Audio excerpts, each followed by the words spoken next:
think I'm going to start.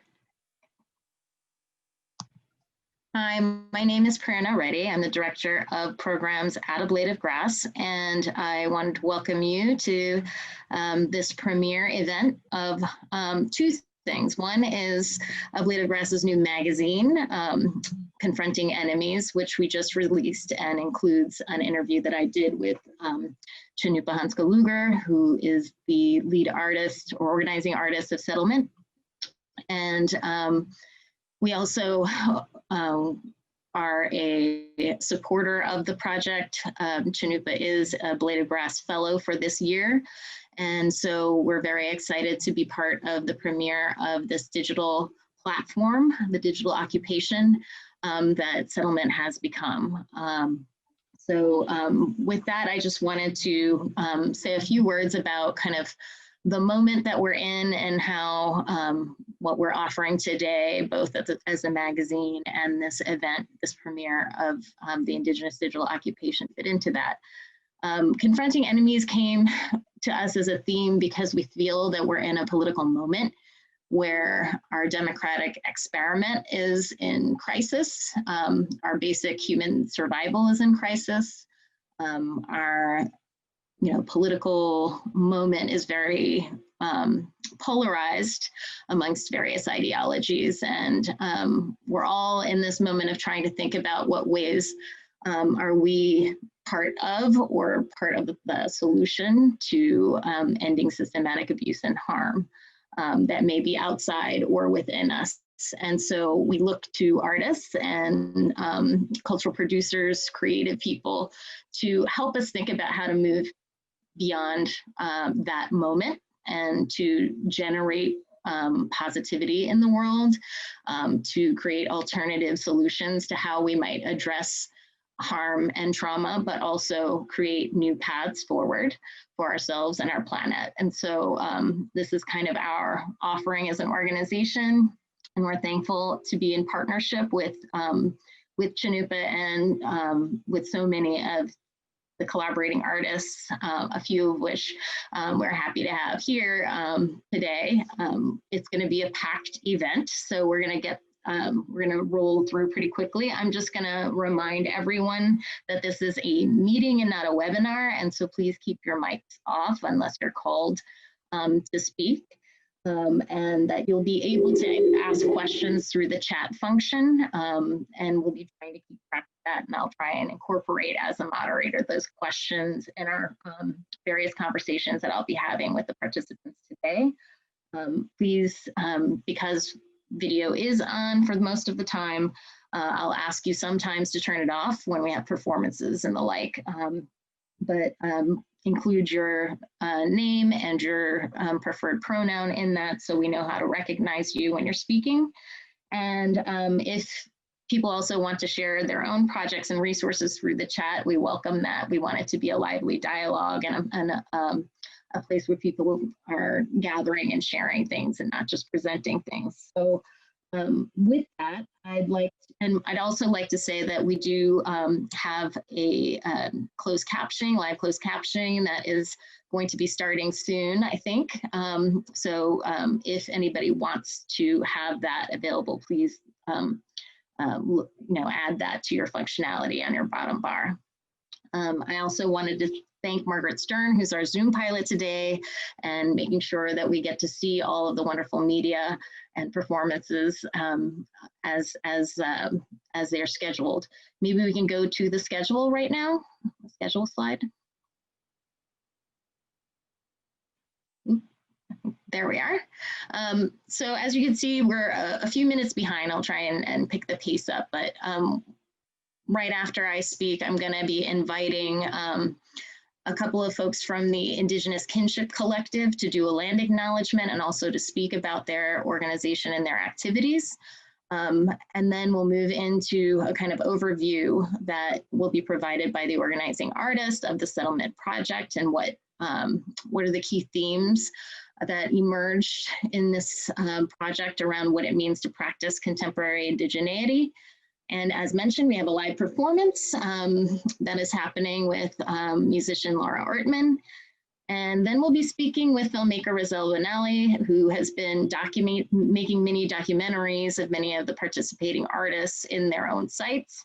And we'll be screening a trailer that she made for the project as well. And they'll be releasing those short videos from now throughout the fall and winter.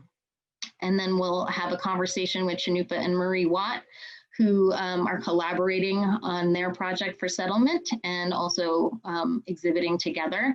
And we'll show you a kind of call for submissions for their collaborative project that invites participation from folks around the world. We'll also be speaking with dancer and body artist Emily Johnson. And then we'll be kind of looping back around to the collaborators in Plymouth. As you might know, the project originally was meant to be in real life occupation of Indigenous artists in Plymouth for the 400th anniversary of the Mayflower sailing. So we wanted to kind of see how the organizing and the process of 2 or 3 years of making settlement happen influenced the Conscious Sisters who invited Chanupa at the beginning and the projects that they have developed since then. And then we're going to close out with Stina Hamlin and Jade Begay's project, Blood Memory, which also invites your participation in storytelling, and we'll close out there. So with that, I do want to invite Karina Emmerich.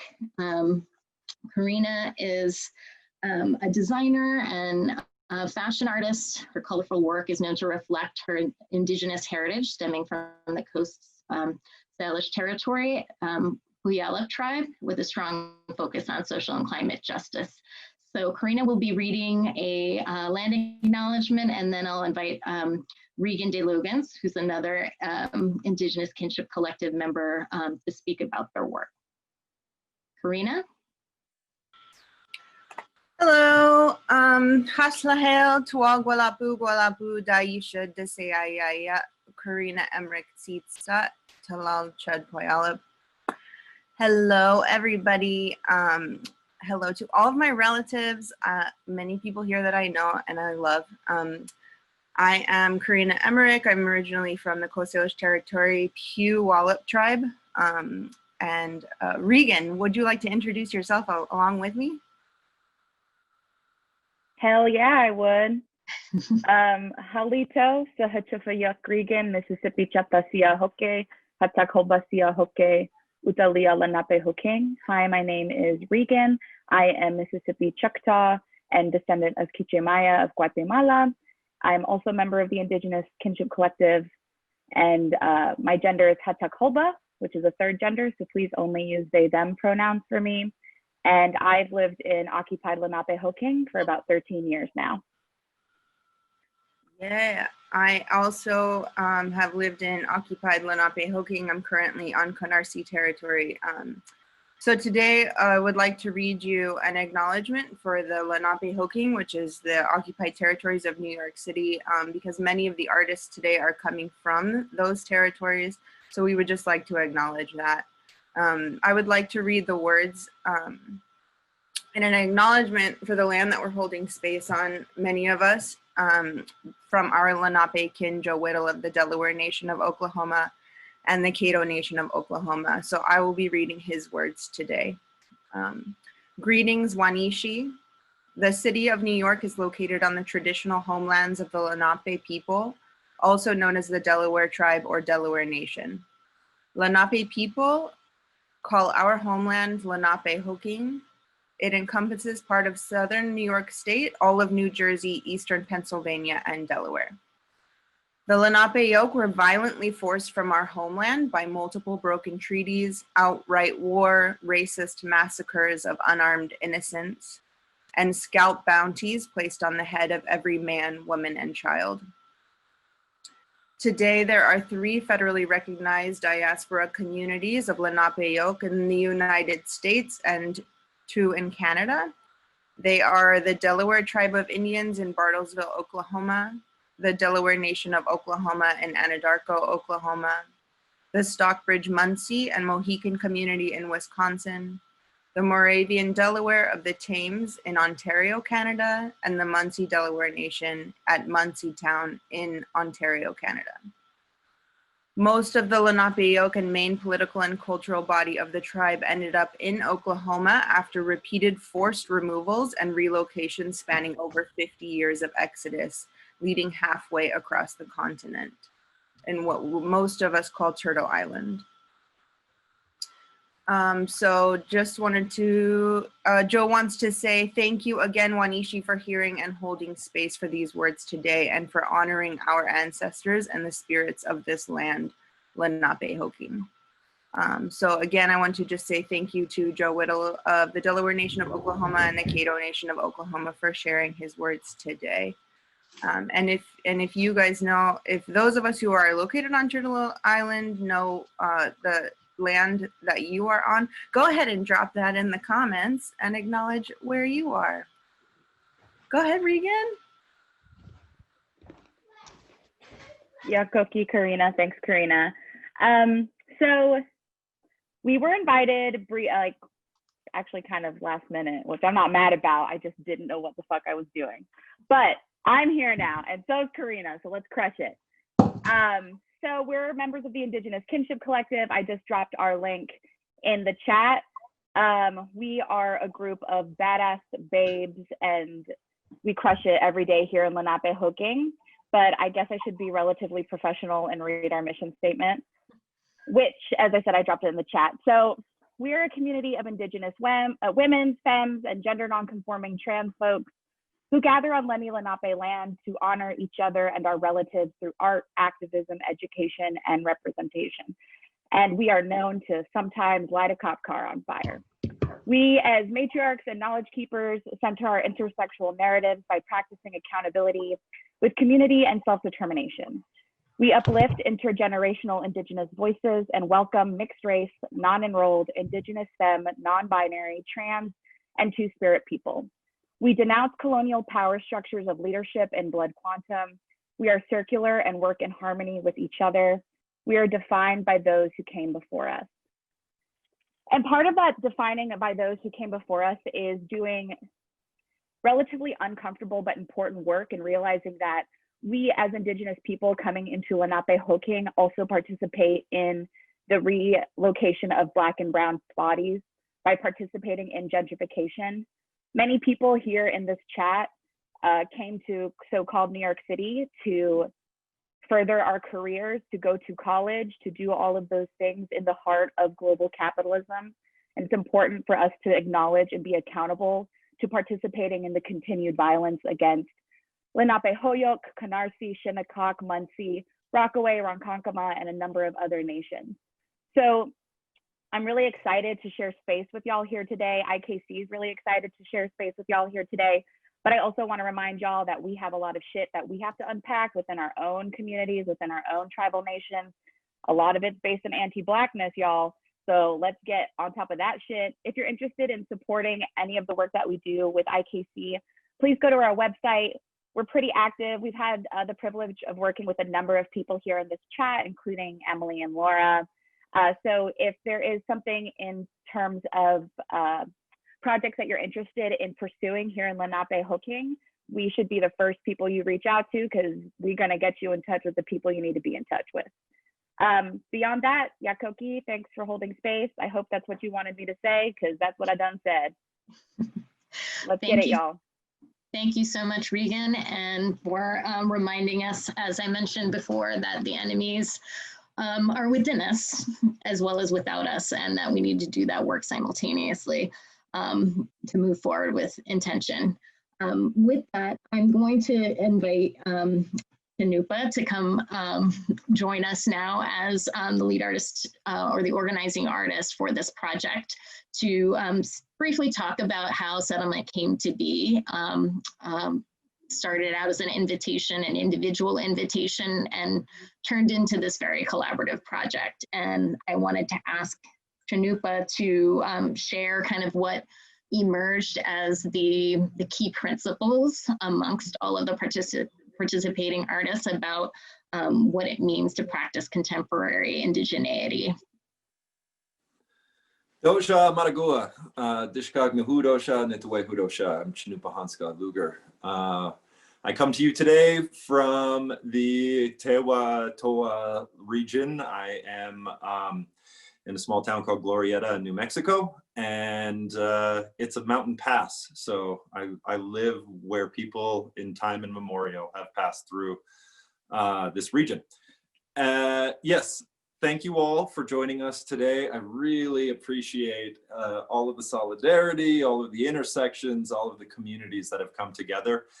I think from inception of this project, I always imagined this as kind of like how I would be interested in creating communication. I'm really interested in intersections and how people as people can see each other rather than how we've divided one another. The Conscious Sisters in Plymouth invited me 2 years ago to do this project in relationship to the Mayflower 400, and my initial kind of thought was like, I don't know if that's my conversation, you know, and I think we stuck true to that because I don't think it is my conversation. I think it's our conversation. I think it's something that we kind of largely have to discuss. And I guess from almost the beginning, I was like, how can I bring more people? How can I bring more Native people to open up this conversation? Because we've been reduced to historical context for a lot of our present and contemporary history. And so I was really interested in all of the work of my peers and communities that I've engaged with. Everything that they're doing is important, and I think it contributes to our present more than just the conversation of we're still here. It's like, yes, we are, but we're also contributing incredible work to where here is, you know? And so the opportunity to do this project in Plymouth, I wanted to expand it to bring more voices, more Indigenous people from different communities, so that the umbrella of the Native American or the Indian could be collapsed or at least shooken out, and show the complexity. We are more than one-dimensional people. We are many, and our cultures are varied and vast, and the landscapes that we belong to are varied and vast. And so the only way to tell that story, honestly, is to engage with somebody from those communities. And I was limited, you know, on the amount of people that I could bring to the UK. Ideally, this is something that we can do together, every nation, you know, share our stories and share our impact on our present. And so I had to, you know, find, with the help of my partner, Ginger Lynn Donnell, she's my wife, and she is a beast organizer. She has put together and engaged with all of the artists. Yeah, she's not going to be on this call right now because she's still doing it. She's still working the back end of the website as it goes live. And it's been really amazing to actually invite all of these folks together, all of these different communities, and build bridges across all of these different intersections, and open up that story of us, you know, and how we have not just survived, but thrived and influenced and pushed the edges of our present, you know. And so the artists that were invited, we're going to do that with their skills, you know. Art at its core is communication. And so every one of the artists who we asked to invite is making that effort to communicate in the best way that they can, you know. And so I'm incredibly grateful to everybody. So thank you all so much. Thank you, Chinupa, for that introduction. Since we're running a little bit late on time, you're going to come back in conversation with Marie. I think we're going to move to the next segment, which is a performance, a live performance. We're so thankful to Laura Artman and her sound and technical advisor Bob Belru for making this possible. Also the Chocolate Factory, which is where they're broadcasting live, for making their space available. So before we start this and move to that performance, I wanted to remind everyone to turn off their mics and for just this segment to turn off your video, to make sure you're on speaker view. So if you go to the top right of your screen, there's a little button that says view, and choose speaker view so that you can really see the full screen of her performing. And by way of intro, she has written to me that she comes from the pine forests, mountains, lakes, and high desert of East Central Arizona. White Mountain Apache musician and artist Laura Artman, who lives and works in Brooklyn, New York, today brings you new music for amplified violin and megaphone in respect and a celebration for the kickoff of Settlement's Indigenous digital occupation. Laura's new 10-minute piece for you today is called Wildflowers That Sing. So with that, please join me in welcoming Laura Artman.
Thank you very much to Laura Ortman for that generous performance, and to Bob Belru for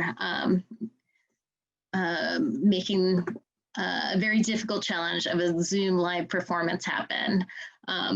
With that, we're going to move into a more conversational part of the conversation today, of the event today. I'd like to introduce Rizal Benale to join us.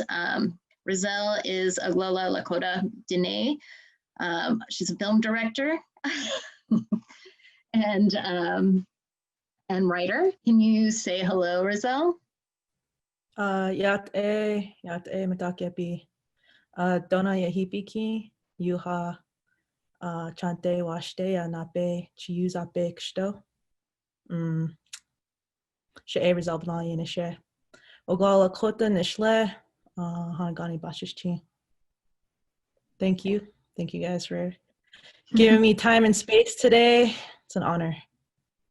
Well, before we get into your contribution to the settlement project, I just wanted to shout out all of your achievements to date. I know that you are in the works with your latest short narrative, Okia, which was funded by Academy Award winner Spike Lee and is currently in post-production, coming out at the end of this year. Congratulations on that. And that you're also working on 2 feature-length narratives, Winter in a Black Mesa and War Cries, and are being supported through the 2020 Sundance Institute Film Program as part of their Screenwriters Intensive Track. And I bring that up to say that you're not just a documentarian, not to say that that's a small thing in and of itself, but you're also a narrative storyteller. And I'll be asking you some questions about your approaches to narrative features, but you started out in documentary, and that's what you have been contributing. So being on both sides of the form of film, can you tell me about how you approached your contribution, what you wanted to do with the documentary form for the artists in settlement? Absolutely. Thank you. First of all, I want to say thank you to Laura. That was pretty dope as always. And thank you to the Kinship Collective for gracing us with their presence today. And thank you to all the artists, Chanupa Hanska Luger, and of course, the one and only Ginger Duno. So yeah, I'll move right along and talk a little bit about my participation in settlement. So my whole thing with this reimagined embodiment of what settlement is, as we know it right now, was to provide additional engagement to the artists and access, like utilizing film and video as a vessel of access to them. I really just wanted to be more of like a support figure, because I really did see the artists doing the work. This is a 2-year in the making, thing. And I was originally supposed to go to settlement to help document, to showcase some Indigenous films and to just be there, So for me, in conversation with Ginger and Chanupa, I really wanted to just support my people, and show up for them. And for me, utilizing cinema and film to give broader access. Yeah, and could you tell me about how you approached making work with them on site, and just, I mean, you yourself have talked about the fact that so much of the language that is used, capturing, shooting, cutting, like all of that kind of stuff feels extractive, or it feels like there is some objective position from which to make documentaries. So how would you incorporate some of the kind of impetus of like, what does it mean to practice an Indigenous form or process for filmmaking while you were shooting this and making this? Totally. And again, it goes back to conversations I've had with Chanupa and Ginger. In conversation that came up, capture, shooting. I think it was Chanupa I was talking to, where he explicitly said that. And then I was like, yeah, cutting, capture, all those things. So it's kind of filmmaking has always been rooted in, that colonial lens. And for me, when I truly started making films, and thinking and going through the process and always having that DIY ethos behind everything I've done, I really come to realize that, I need people, and I need people to make good films. And really with what I wanted to do, I couldn't do it by myself. And so process became really important for me, because I didn't jive or vibe with the way things are done. And it's a stereotypical Hollywood form of making films, or there's a megalomaniac director on set yelling at everybody. That's not how I operate.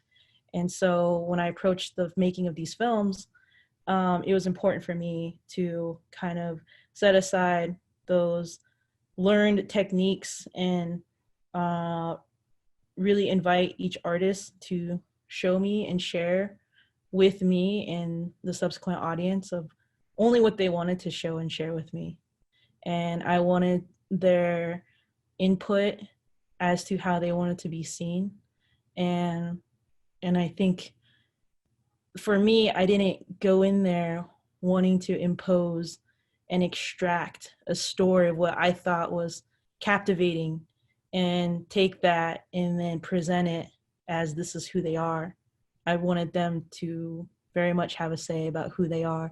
So in that way, it was super collaborative for me, especially to talk with Ginger and Chanupa and to coordinate, this almost, it felt like a last minute thing, you know what I mean? And it wasn't premeditated for me to go out there, 2 years ago and do this. It was really a response to the current state that we're in. Mm-hmm. And is there anything that surprised you in terms of how, like, the choices that artists made and how, where they wanted to be shot, how they want to be seen or not seen? I'm not so much as to I wasn't so much surprised. I guess I was more or less thankful that we were invited to, certain spaces. We're definitely in a difficult time where you can't really just invite anybody into your space or really interact with a lot of people, and especially my camera guy, my cinematographer, Adam. Thank you, Adam, wherever you are. I don't know if you're listening, but thank you, Adam. Adam was super helpful on this. But it really was, it did really feel risky a lot of times, and it was stressful, but I was very passionate and I really wanted to do this and was thankful to have all the support. Great. Do we want to take a look at the trailer now that you've put together from some of that? Absolutely. Let's roll it.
Thank you. Those are beautiful images. And I feel like, one of the things that got taken away was the embodiment of settlement of people in place, and what your work is bringing back to it is a sense of bodies and space, even if it's, through the documentary form. So it feels like a much fuller thing than if it were just seeing people's work on a website. So I really think that you've been able to make it a lot more three-dimensional, and for artists to connect not just with their medium, but with the space that they're working from.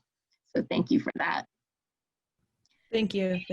And again, it's with narrative filmmaking, they say like we're here as directors, like we're here to serve the story. So this was me trying to serve each artist's story. So thank you to everybody for allowing Adam and I into your space.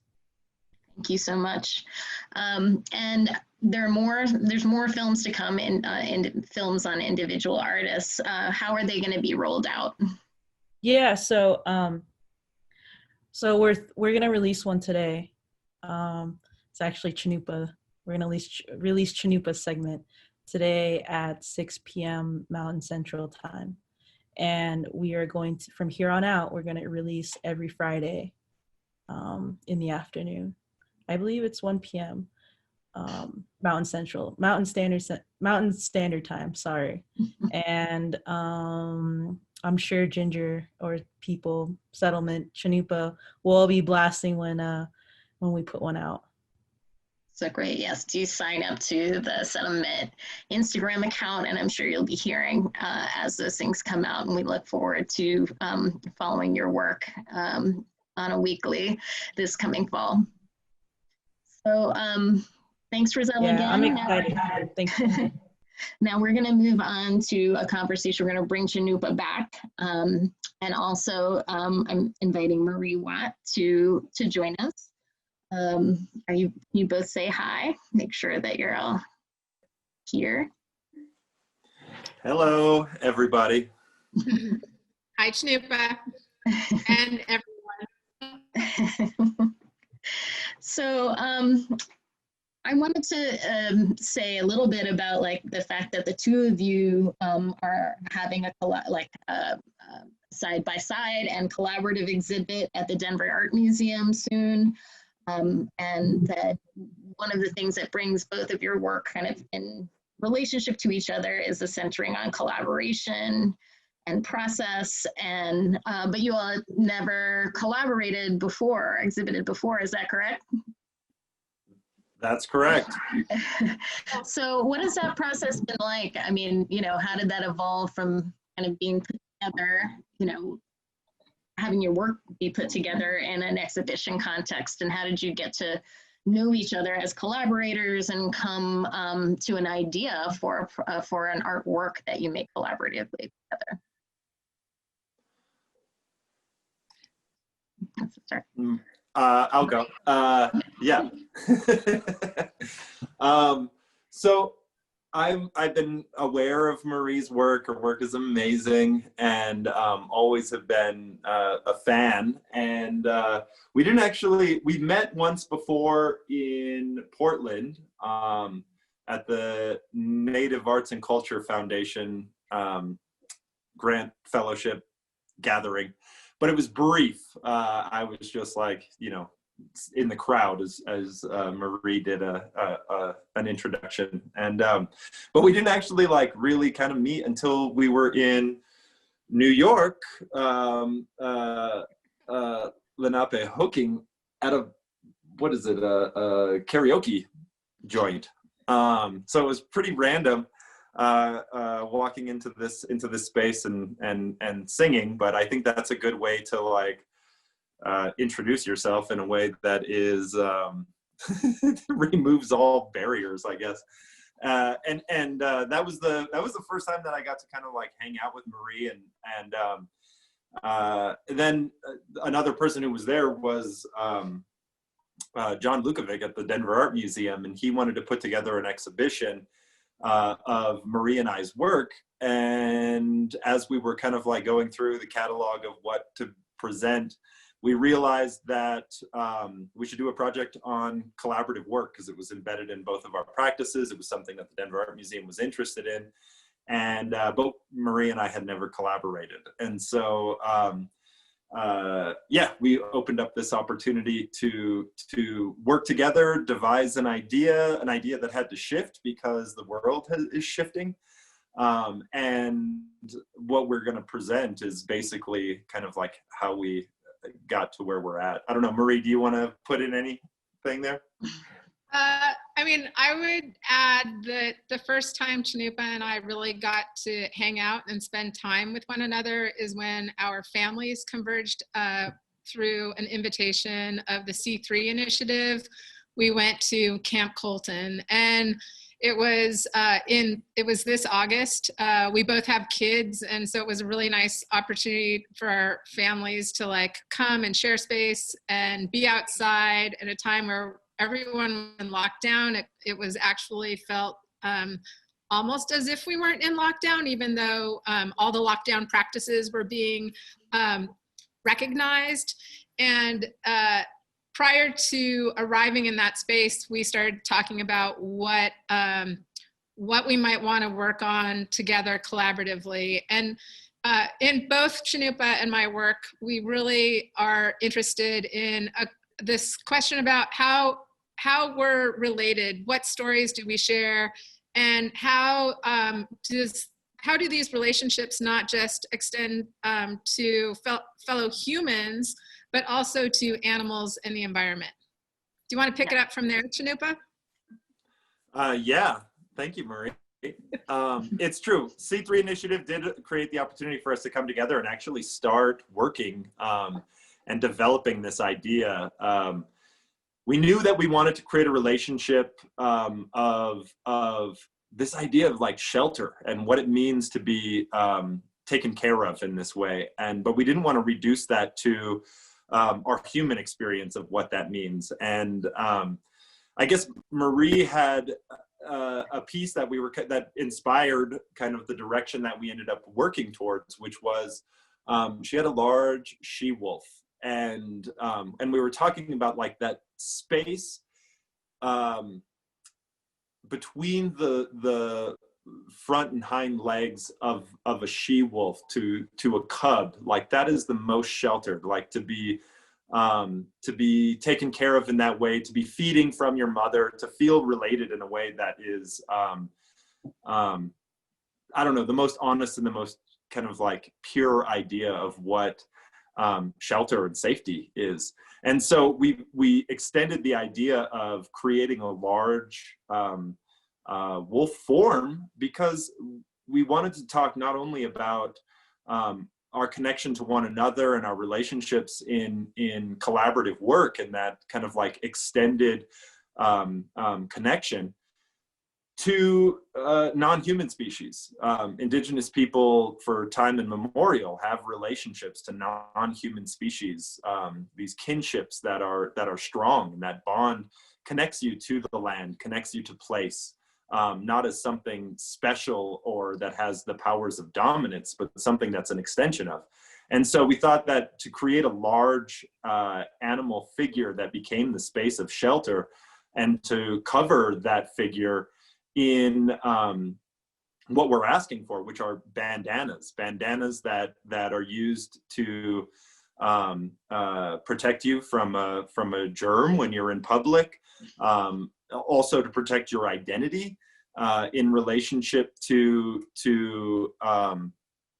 civil unrest. You know, the application of the bandana has been used for a long time, and it seems hyper relevant right now. And so we shifted our work to have that as like the thing that shelters the wolf, its hide, you know, its pelt, its coat, to be made out of bandanas by everybody.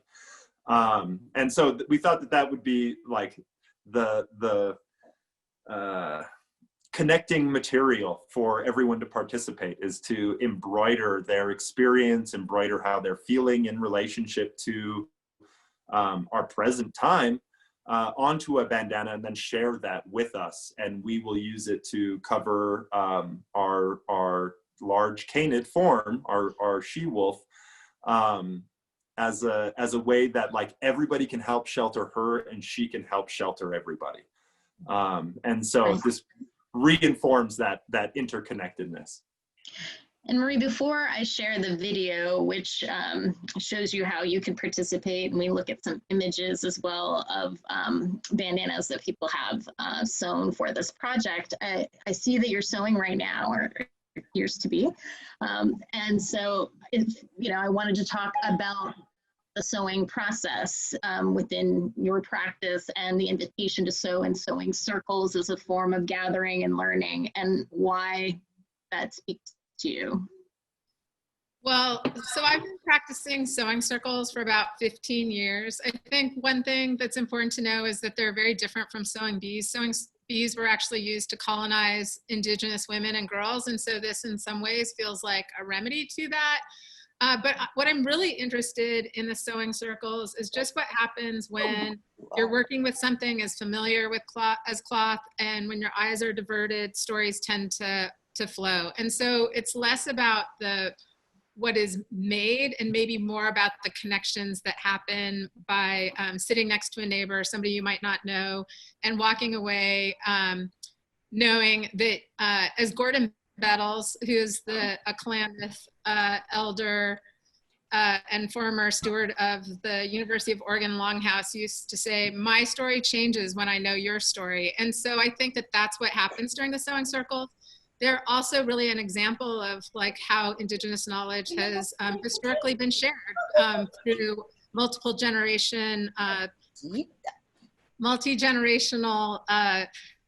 people sharing the same table, cross-disciplinary people sharing the same table, and then kind of this cross-cultural exchange too. Yeah. In terms of, thinking about process over product too as a kind of core value, and the fact that I know Chanupa, we talked about this in our interview, that there's this difference between allyship and having a stake in something. And so like to agree, or to have a kind of like sense of like, yes, I'm down with that, versus I'm sitting with people, I'm making something with my hands that like gets put together, like creates a different relationship to those ideas and the people that you're making things with. And that feels like super of the settlement ethos as well. In terms of, the intergenerationality of it, I think we'll get to a moment, maybe where we hopefully will hear some voices from participants of different generations, but should we go ahead and see the video now? That sound good? All right. Yeah.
Yeah, so that was the video.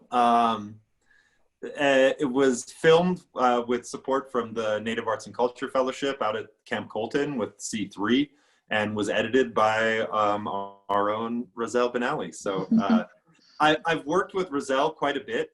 My kind of style of social engagement, as you were kind of talking about immediate, before the video played, is using social media and asking people to participate by applying a component to a larger work. And that seemed to work really well during a shelter-in-place time. And so we kind of leaned into that style of social collaboration, I suppose. And yeah, what I've noticed about it is that social media is a river that is wide and shallow. It has an incredible power to like transmute and transfix and transport ideas, but the contribution that is received from the other side of it is it's an endorphin rush when somebody likes and shares your thing, but you're not getting you're an ally, but you're not an accomplice. So giving people a project to work on, regardless of their economic standpoint, by contributing labor, by contributing their ideas, by contributing their creative process onto a piece, actually it embeds an investment, you know, and an investment that is actually really powerful, one that is our own time. You know, as our lives extend, the importance of time and effort is greater than any financial kind of support. And so this was kind of like a very grassroots way to engage with people and ask people to participate and contribute to a larger piece. Our kids were going to make a cameo appearance as they actually helped stitch bandanas when we were at Camp Colton. But unfortunately, they have commitments in the classroom, so they weren't able to show up. But I think one thing that we also really wanted to embrace in this project is that it is something that someone as young as 2 or 3 could participate in with a little bit of guidance, and then someone as young as 93 or 100, you know, whatever. So it's like no sewing experience is necessary. It's something that you could pick up and do with somebody over something like Zoom or some other social media platform, but it's also something you could do in a park with a friend, or you could do in a large space where social distance was capable. Yeah, and I know that you've hosted a few online sewing circles. Are there future ones that people can join, or are they finished? Mm-hmm. Yes. On Chanupa, you might have to help me. Is it on October 22nd? Yes, I believe so. We'll put a link in the chat. We'll put a link in the chat. Yeah, but there are future opportunities. We will put I was going to say, we will put a link in the chat. And also the contribution date has been extended to December 1st. And we were also thinking that using like perhaps the event of Thanksgiving as a way of like gathering people and really kind of working together over a project like this might be a way to spend time and think more about that day and community and what we're thankful for in our lives.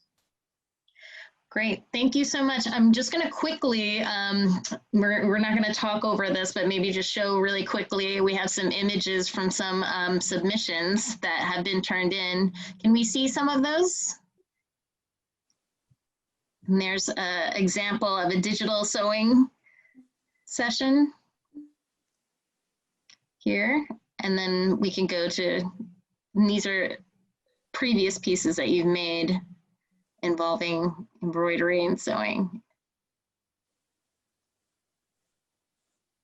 Okay. And then let's move ahead to, here's some of the sewing circle. Thank you, Catherine, for posting the sewing circle link for October 22nd.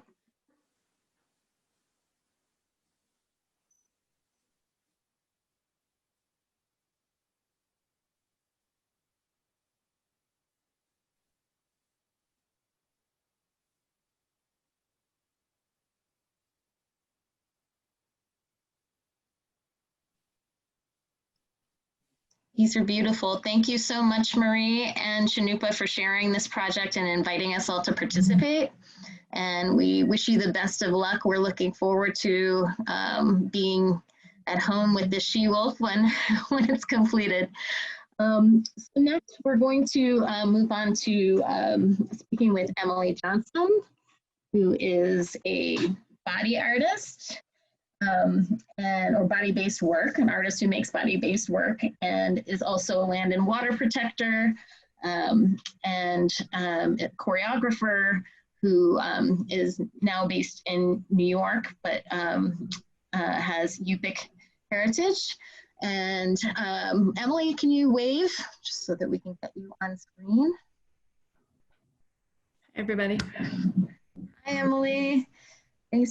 Thank you so much for joining us. I know that Emily has a lot of images to share that are just going to be circling just so you can kind of see some of the work. But one of the things that I wanted to talk to you about was, you talk about dance functioning not just as performance, but as an installation or a portal for audiences to gather. Can you tell me more about that concept as dance as an invitation for gathering?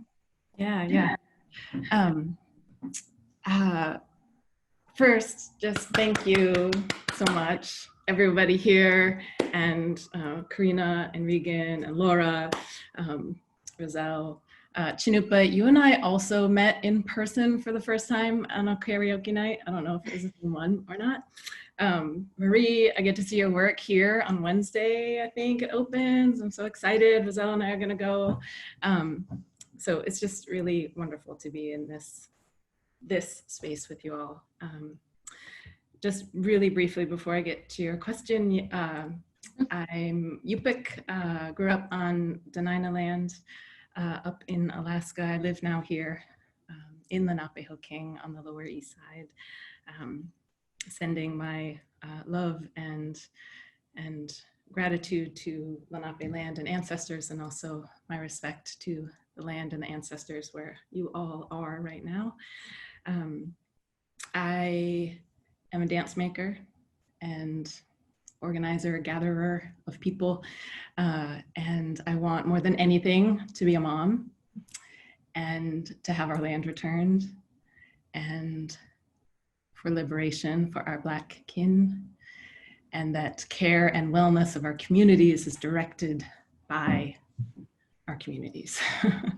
And so I think when I see us all working in these ways together yet apart, I wrote on Instagram last night, I think about our gorgeous futures present. And I feel that when I see all of everyone's work and everyone's faces here. So thank you. Margaret, you could just run these slides from the very beginning one.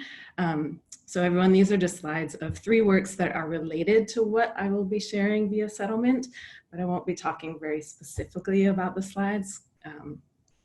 I'll just be answering Pran's questions. The first one is about the portal. I think I just have to share a story to talk about that. So, I mean, I think of dance as everything. I think of dance as, like, yes, our bodies, and that our bodies hold our cultures, our histories, our presents, our futures. They hold possibility. And so I think about dance as always a moment of possibility. And I think about dance as ongoing. I think about it in terms of communication and activation with energy, with bodies, with story, with birds that are migrating, fish that are swimming, wind that is blowing, construction and traffic. I could see all of this as movement, as dance. And I try to think about dances that I make as gatherings that can bring people together to get to know one another and where we are in a better way, but that are not separate from the rest of the world, that are really in a dance along with the world, right? And when the portals and the installations, so when I started dancing, I was 18, and this story has been coming up a lot lately. And I think it's related to this time that we are in, this time of grief, of separation, of figuring out, sometimes alone and sometimes together, how to be in protective care for ourselves and for one another. And and also this moment of this surging love where we are in this movement together for justice, which then of course creates this snapback from these like monsters of colonialism that try to grab on what we're trying to like totally shift. So in this, what I feel upheaval, I think it's reminding me of this time when I started dancing, which I was 18. I had left home to go to university. I was in a big city for the first time. And in February of that year, my dear friend and my roommate passed away very, very suddenly. And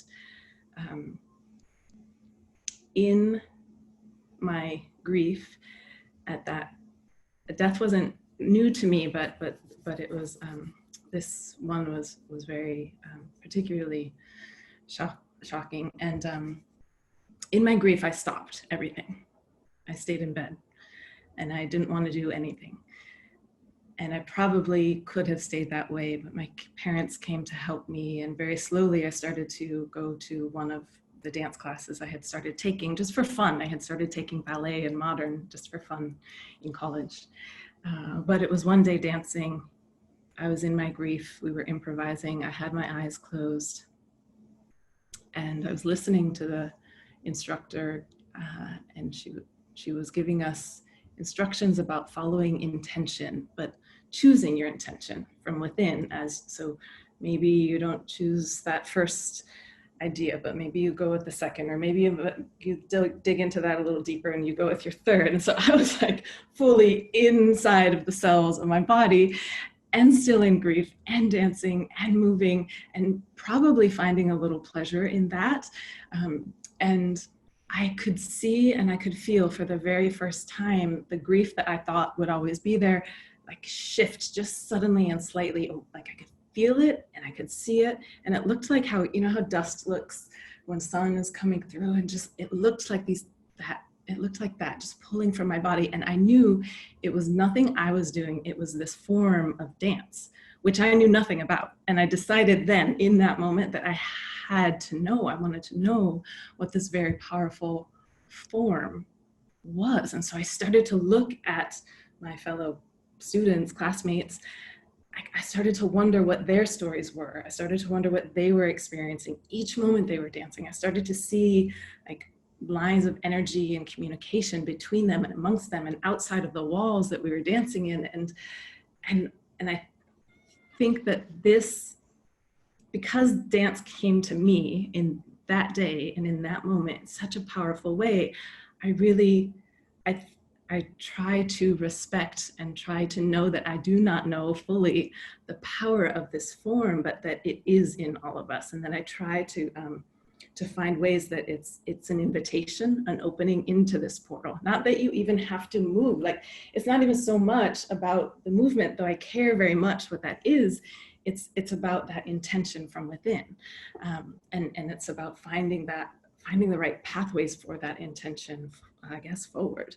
And I think that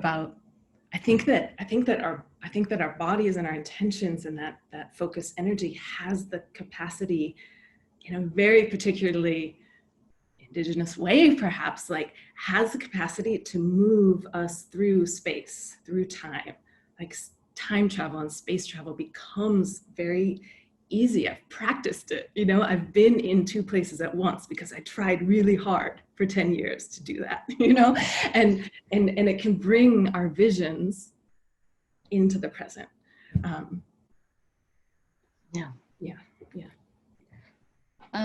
So I wanted to ask you about your project for settlement called Towards Architecture of the Overflow.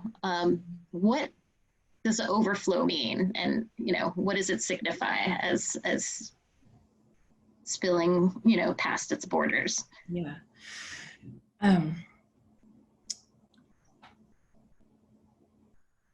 So I've always thought about the relationality. So in any moment of a shared performance, which of course performance can be inclusive of sewing and or dancing and story and feasting and work in the world. And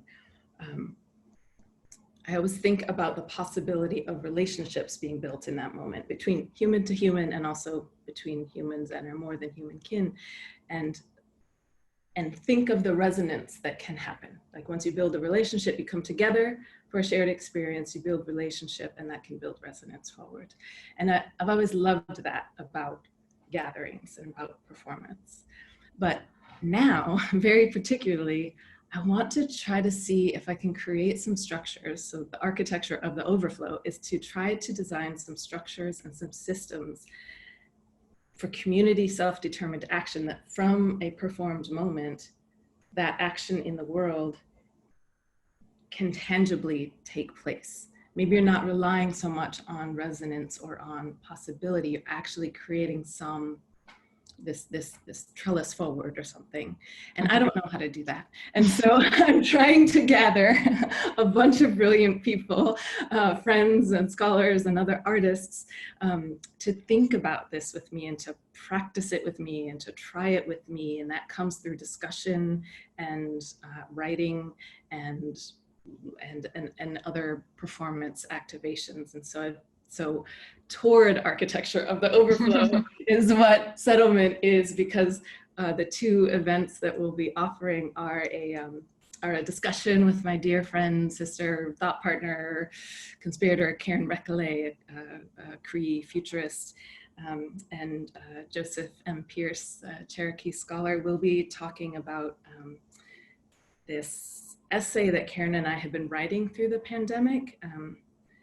And that's called, which I'll just share the title because I think it's gorgeous and also pertinent.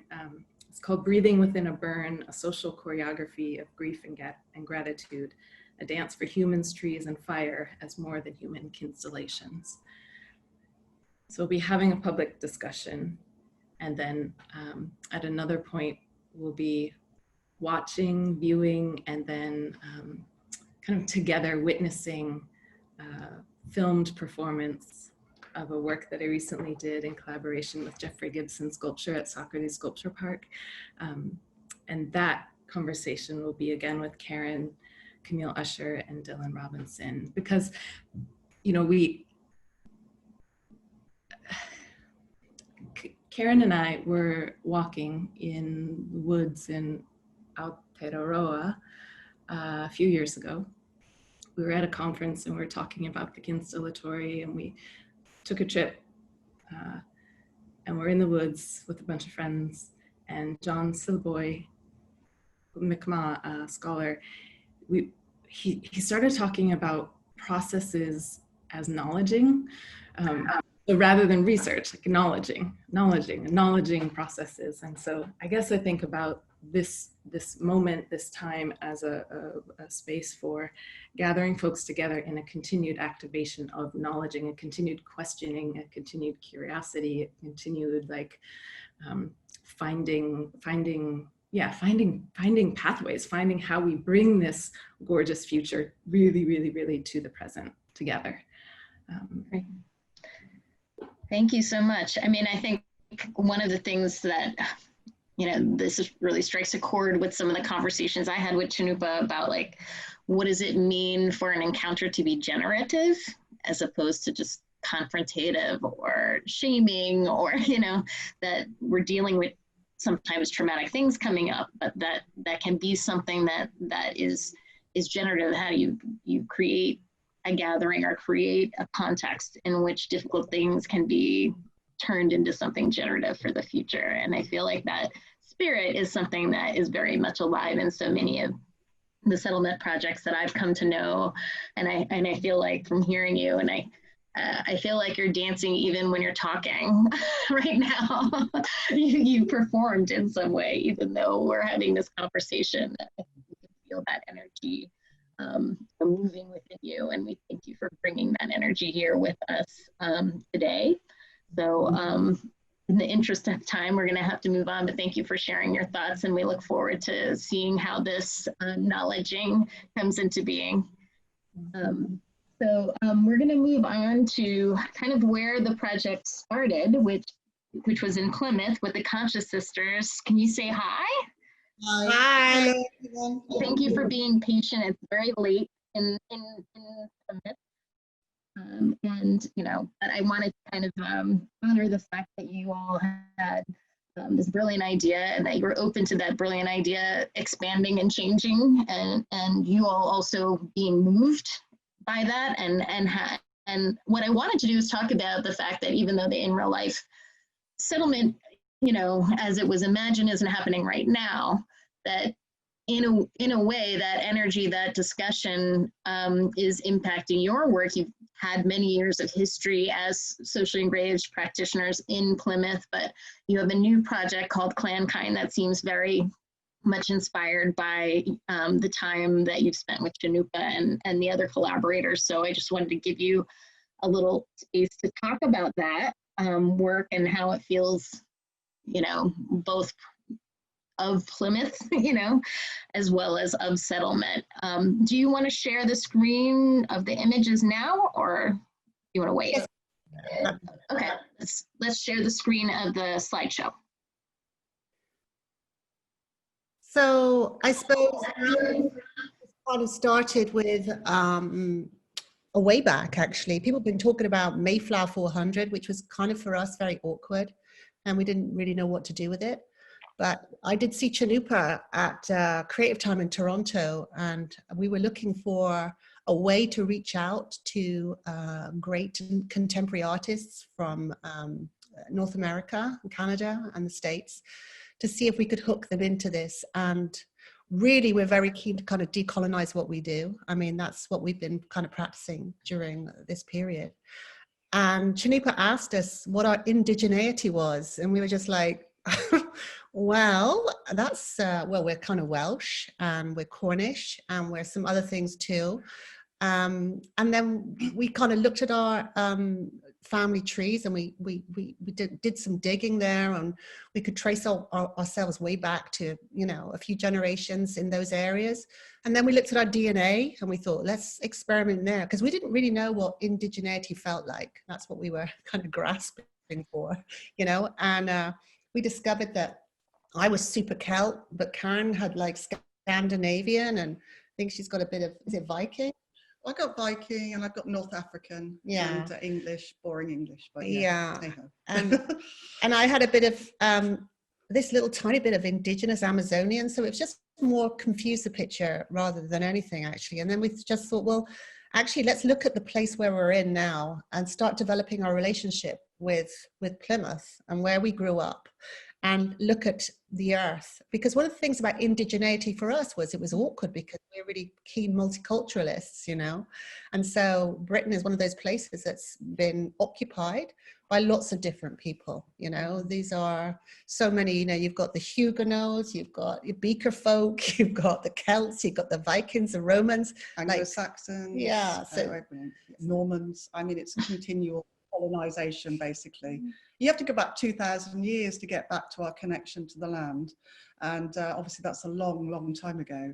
So I guess we've lost a lot since then, but we also have echoes of it still. There are echoes in our culture, and we're trying to find those echoes.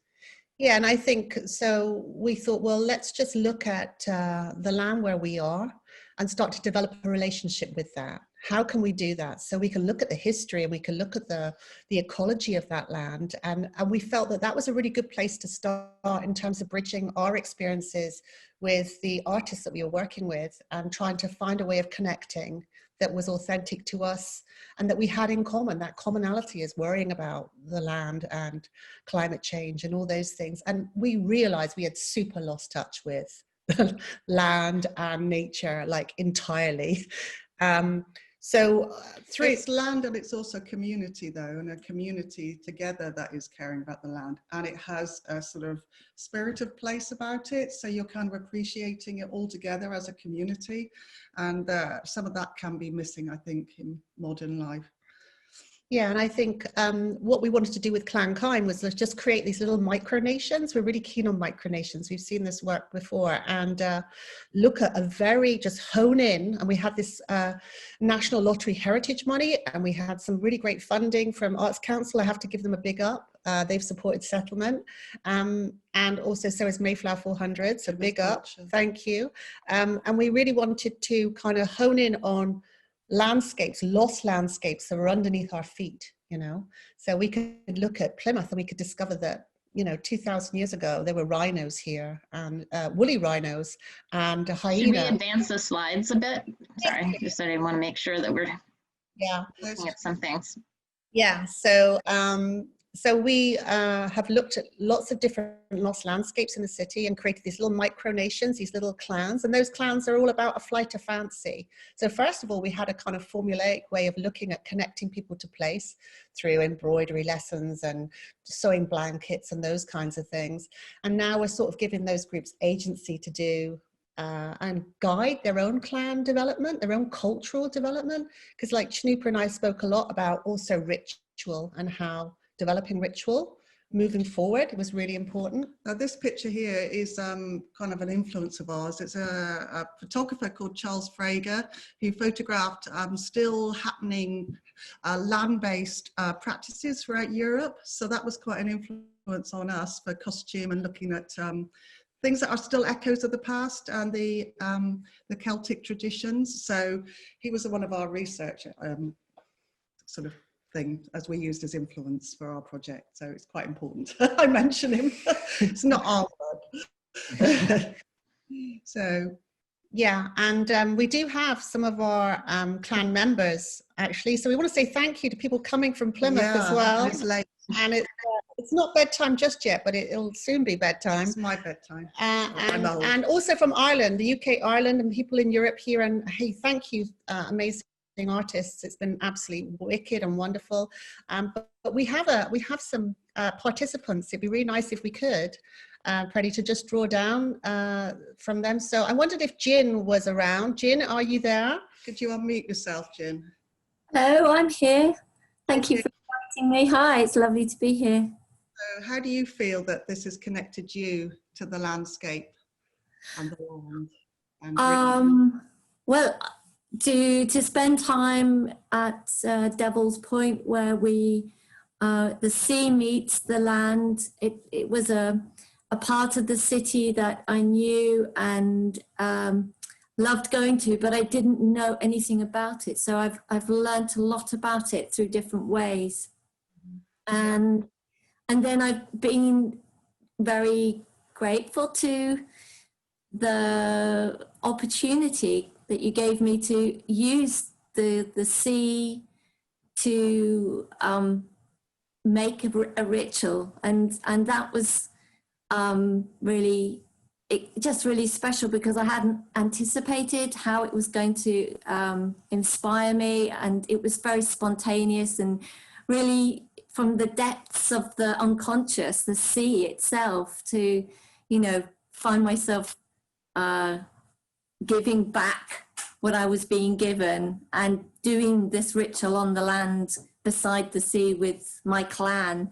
Yeah, that felt so just, yeah, really great to experience that. I felt very empowered by it. So yeah, getting back to the water, to the land, and where that rich meeting place was really a lovely opportunity. Thank you. Thank you, Jin. And I don't know whether we could bring in one of the teachers that we've worked with. We've got Amy Ranchbar. Are you there? Hello. Your guide. Wow. We can't. There they are. Look at them. So these are some kids, the Woodland Warriors from Manadon Vale. We are celebrating the woods, and we looked at trees and how they communicate and talk to each other, and we discovered some of the history from their local area, and we had great fun because we were doing it during lockdown, and it was all done pretty much on the internet. So yeah, it had some challenges, but we feel it was, we really enjoyed it. Are you there, Amy? I am here, yeah. Hello. How do you feel the project went with the kids?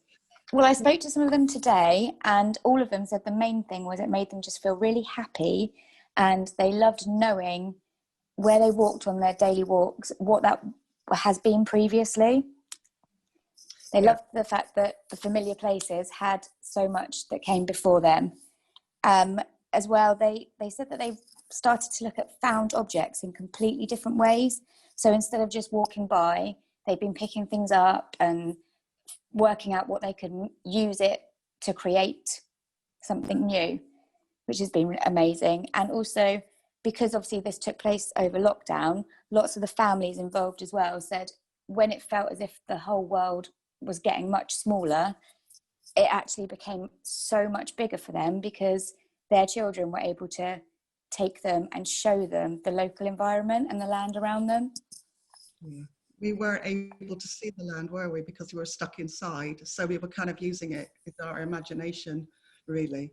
Even though people were going on walks, it was still a bit of an imaginative process, which was quite freeing, I feel, for me as anyway.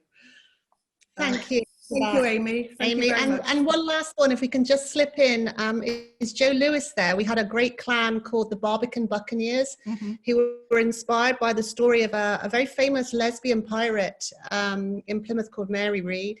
And I wondered if Joe was about Joe Lewis. Hello. Hello, Joe. How are you? I'm fine, thank you. So how do you... Well, I found it kind of made me think more, well, less about the land really and about the sea. So it kind of made me think more about the waterfront in a different way, because we were based down on the Barbican, which is facing out to sea. We did quite a lot. We talked about the history and what came before, and it kind of gave me an idea of connectedness. You could feel the almost continuous loop really of the present and the past through when we talked about the silver leapings of the small pilchards that came out at the point that they were needed. And I don't know, it felt a bit like the journeys beginning and ending at the waterfront. I could actually feel that happening, all that history and that sort of connectedness, as you say, with the past, but also kind of almost really with the whole planet, because you know, you're in front of the sea and that is connected to the seas, the oceans, and it's vast and live and just is connected with everything. So yeah, really quite big and quite moving. Thank you so much for that, Joe. And thank you. There's Mary Read in South. Yes. Well, one of the questions I wanted to bring in that was coming through the chat was, what is a clan and why did you choose clan? What did that word evoke, and what are the kind of dangers or perhaps of feeling exclusive or you know, kind of an in-group? Well, clan is something that we have a tradition of in England, or Scotland particularly. So it's a kind of group that's situated around an area. I don't think we're exclusive because we're kind of trying to include anyone who's in that area or wants to come from a different area. I understand that it might look like we're creating these little cliques, but we're very inclusive. How do you feel that way, Fiona? Yeah, no, I think so. And I think clan is something that we have shared heritage-wise with Indigenous people. There are lots of commonalities that we have in our ancient and deep history, including things like sweat lodges as well. There's some really interesting things that we have in common, and we thought that was quite a nice way of digging around, using a flight of fancy though with a clan. We sometimes say micronation as well, because we like that idea of creating a place, a community around a place. It is a flight of fancy. Yeah, and I think one of the other things that I think you know, came out in our kind of planning conversation was really, you know, the idea that for even relative newcomers to the space, not necessarily people who have generations on that land, how do they feel a connection to the space or feel included to make shared decisions, you know, with others, and that in you know, through these types of activities, that a kind of greater sense of like past and future thinking, also not just past thinking, emerged.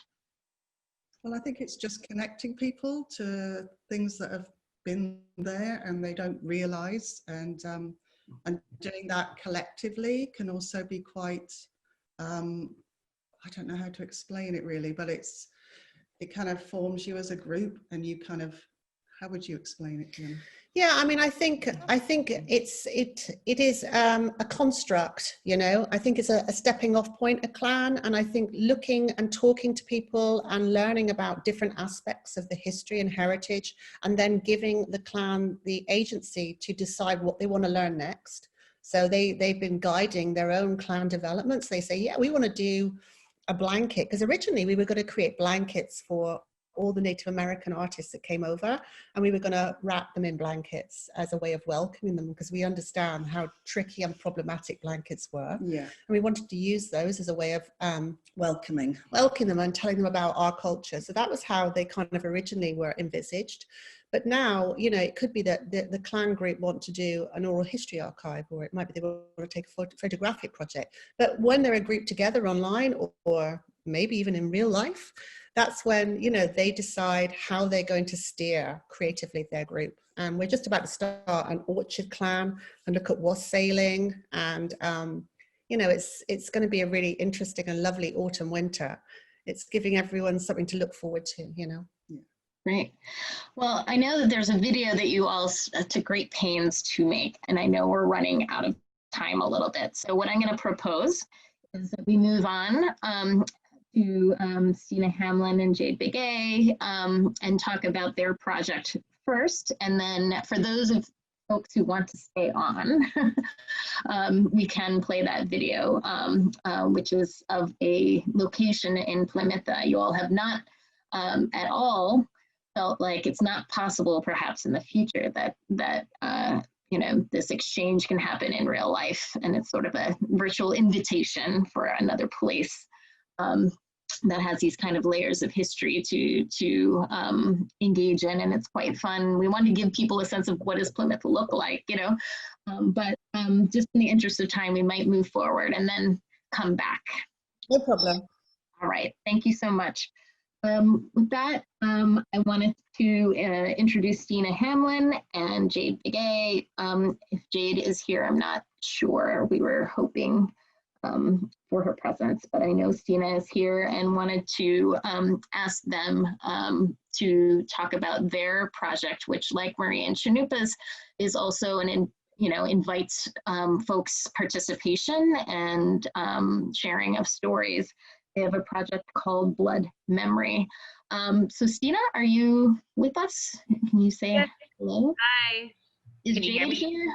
I'll just call out Jade just in case Jade I don't think she could make it, unfortunately. So I am channeling her vibes with me right now. Okay. Well, Stina, I know that you have a background in creating, you know, video, VR, and kind of immersive media, and that, you know, Indigenous themes as well as land and water protection are very central to the themes that you know, you particularly work on. But Blood Settlement contains those elements, but is also comes from a particular idea of memory. And I wanted for you to share a little bit more about this idea, and then how can people participate in it? Yeah, sure. First of all, just thank you all so much. We're so honored to be a part of in this group of all these amazing artists. I'm totally like fanning out over here. So yeah, my name is Stina Hamlin. I'm Cherokee Choctaw. I'm from Texas originally, and now I'm in Lenapehoking. And Jade and I met, I think it was about 4 years ago, and we both were, you know, we've came to find that we're both contemplating this thought of blood memory and what does that mean. And so we decided to join forces and have been working on this project for a long time. Initially, it was really taking in the form of a virtual reality project, which we have been working on pieces of that for a while. And then with the hopes of, you know, ultimately it was always supposed to be a multi-platform project, which it still is. We did have to pivot here, obviously. Not a lot of people are going to want to put virtual reality headsets on their faces right now. So yeah, so I mean, you know, bridging from what the Conscious Sisters were just saying, we all are, you know, connected to, or we feel like we've forgotten that connection to land. My family, my Indigenous story is that my family totally assimilated. So I'm totally reconnecting and relearning and remembering all of these things. And so through that process, that's my kind of angle. And then Jade, who is Dene, and and lives, on her homelands with her family and her knowledge. So we're both kind of bringing together these concepts, and also just wanting to, bridge that gap with other folks who maybe don't believe in climate change or don't feel like they are. I am from Texas, and I have Irish, Irish side of my family who don't necessarily believe in, climate change. So it's like, how can we really, how can we make them remember their connection to the earth, and then hopefully that'll encourage them to also, care for her as much as we do. So ultimately this app, we're kind of kicking off the multi-platform part of it as an app where it is going to contain stories that you can only access if you are walking in nature, and we'll be attaching certain stories of blood memory to certain lands, and it will grow and grow as we do call outs for more stories in different places. So right now, there's some contributors that are already in this space, and we're definitely trying to, when we were doing the in real life project, we were hoping to gather stories there to then, to build live there when we were all camping together.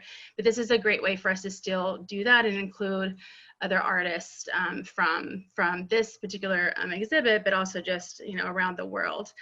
So we're kicking off in Santa Fe, really attached to the city, the entire city of Santa Fe. We have stories attached there. And then in New York City, you can only access our stories when you're walking in the parks.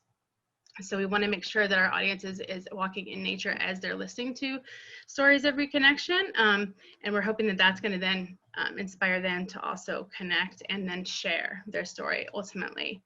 And this will be for, people from all different backgrounds. So that's the essence of the project, and it's going to be dynamic and changing and growing. And then hopefully we will also be able to collect stories from Plymouth that we can attach to Central Park in Plymouth, where folks can access that exhibit just by walking around that park.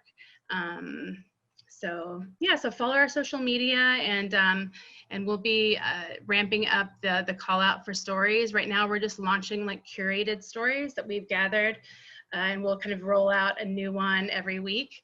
So just follow our social media, and that way it's an ever-changing dynamic situation. We also are going to gather the data of all these stories to really put together an ethnographic study of blood memory. We have a strong feeling that, we know the intergenerational trauma carries through generations, but we believe and we know that the good things also come through. So we really want to document that and work, and scientifically like collect that data and prove, whatever prove means, but, and have this study, which is an archive that we can hopefully access and grow, and it'll just kind of live on forever. So that's really it. And we just have a piece, the audio piece that is our trailer, and it kind of gives you the essence of what what our project should feel like.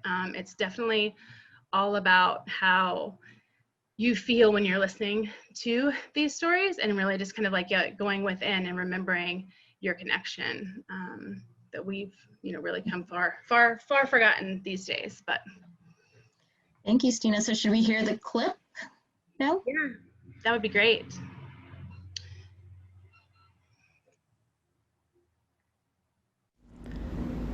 You do not belong to concrete. You do not belong to wealth.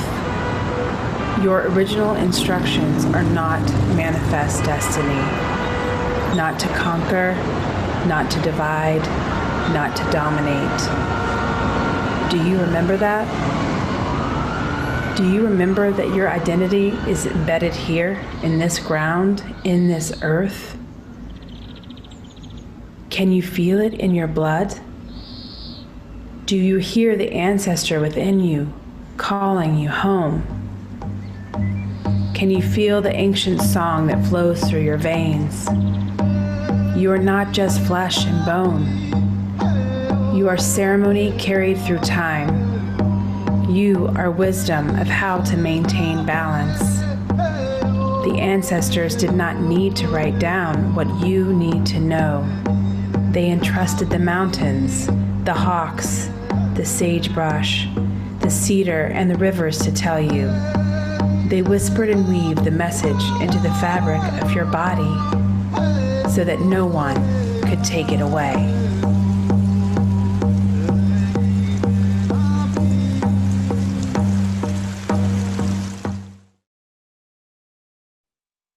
Beautiful. Thank you for sharing that. And I know that we're well past time, so I wish we could extend the conversation to you know, a little bit more with everyone. But with that, I think we're going to have to wrap up this premiere. I hope everyone has been super excited to check out all of these projects, and you know, which are going to be continuing to unfold over the next few months. Can you share the closing slide, please?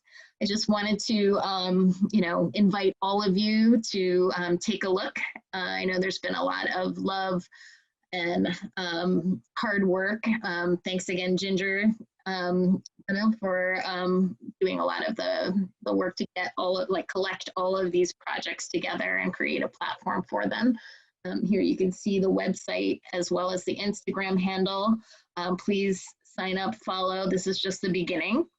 And also you can see Blade of Grass magazine's you know, front cover, which is a work of Chinoopa Hanska Luger's, in which he invited people to create mirror shields for water protectors. It's a free magazine. We urge you to read it. In addition to Chinoopa, we have contributions by folks looking at the history of monuments and how communities address histories of lynching. So many things that I think will resonate with a lot of you here, and we hope that that becomes a resource for you. So thanks once again, Chinoopa, Ginger, all of the participating artists, and all of the participants for you know, sitting with us and giving us your attention. And hopefully you'll share this project far and wide through your networks. Thank you very much.